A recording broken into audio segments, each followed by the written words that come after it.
Ayan, hello sa inyo mga sir, mga mams. So today, binenta ko na yung NB pipe tapos bumili ako ng Apido. Kasi maraming nag-comment na mas maganda yung Apido. Nabenta ko yung NB pipe ko ng 900 pesos. Ayan, presyong palugi na. Dahil lang hirap niyang ibenta. Tapos, itong Apido pipe, nabili ko to ng 1,600. Ang original price is 1,700. Tinawaran ko, binigay ng 1,600. Ayan, unbox muna natin.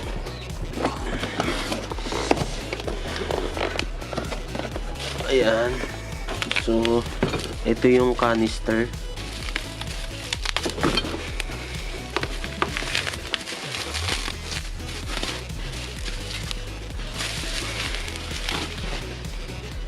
Yan. Ayan, mas magandang quality nito kaysa dun sa NB. Ito. Tapos hindi siya gumagalaw dito, no? Tanggalin muna natin yung tip.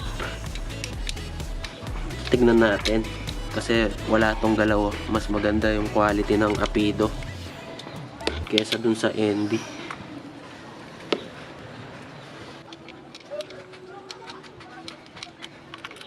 Nabili ko lang to sa shop sa amin, sa Mexico, Pampanga.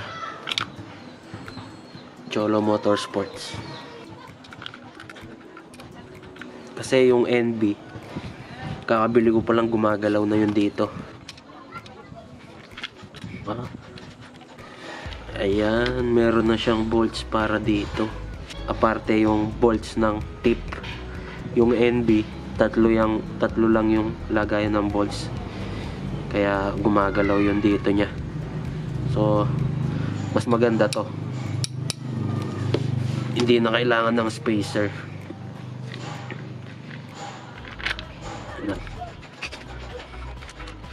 Mukhang hindi na ako magsisisi ngayon.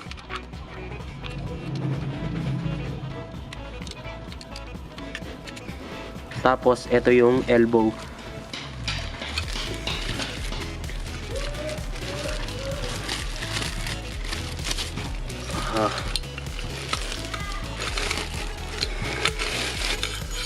Ayan siya. Ayan, meron siyang dalawang cuts.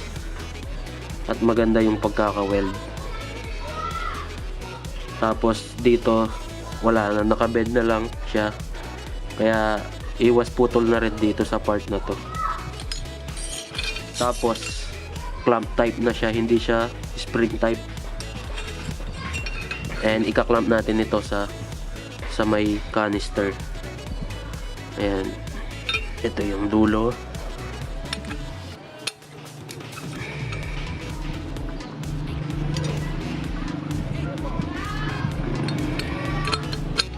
Ayan. Install na natin. Lagay na natin para ma-check natin kung maganda yung tunog o kung tunog singaw din.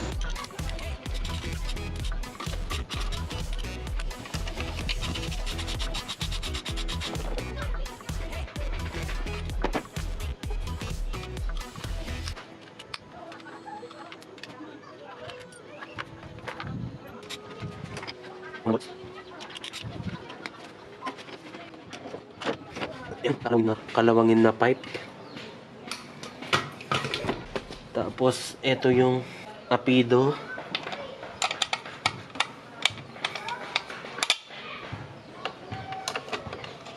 Tapos itong clamp dito. Kaya dito kasi merong cut dito sa part na to. Kapag hinigpitan mo to, ayan, hihigpit din itong tubo. Tapos yung elbow natin.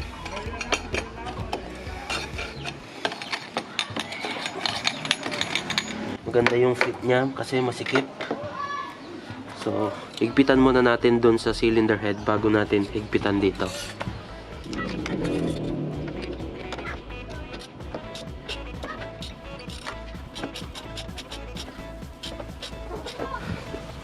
Ayan, mahigpit na.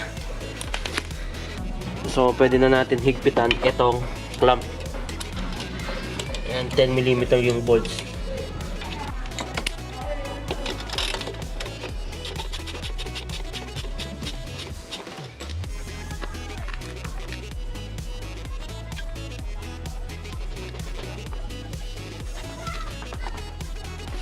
Ayan, sound test na.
Ayan mga sir, mga ma'ams, mas malutong na siya ngayon. Satisfied na yung mga tenga ko. Kaya kita-kits na lang sa susunod na vlog. Hey!